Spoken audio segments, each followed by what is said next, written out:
علی کی محبت، ہم ابو بکر کی محبت میں سرشار ہو کے علی علی کرتے ہیں، ہم فاروق اعظم کے حبدار ہو کے علی علی کرتے ہیں، ہم عثمان کے وفادار ہو کے علی علی کرتے ہیں، ہم سیدہ خدیجہ ہوں، سیدہ عائشہ ہوں، ان کے حیادار ہو کے علی علی کرتے ہیں۔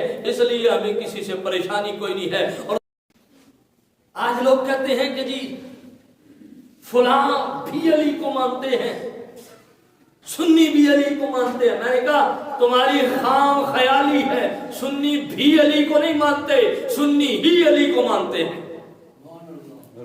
اگر بات اس پر آ جائے نا تو پھر سنی بھی نہیں، پھر سنی ہی علی کو مانتے ہیں۔ اور یہ بات ہم دنیا کو بتا دینا چاہتے ہیں کہ جو بھی قیامت تک حلالی ہوگا مولا علی کے در کا سوالی ہوگا۔ ہاں، یہ خون کا فرق پتہ چلتا ہے مولا علی کی محبت سے۔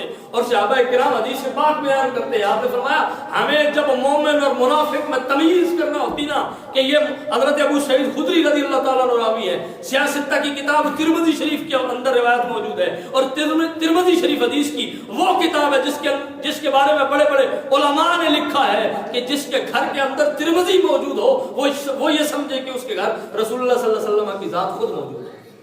اتنی بڑی حدیث کی کتاب، اس امام ترمذی نے یہ روایت نقل کی ہے۔ فرمایا حضرت ابو سعید خدری فرماتے ہیں کہ ہم نے دیکھنا ہو کہ مومن کون ہے، منافق کون ہے، ہم ذکر علی شروع کر دیتے تھے، جس کے چہرے پہ مسکراہٹ آ جاتی تھی، سمجھ جاتے تھے یہ مصطفیٰ کا غلام ہے، حضور کا صحابی ہے، اور جس کے چہرے پہ علی کا نام سن کر 12 بج جاتے تھے، ہم یہ سمجھتے تھے کہ منافق ہے مسلمانوں کی صفوں میں بیٹھے۔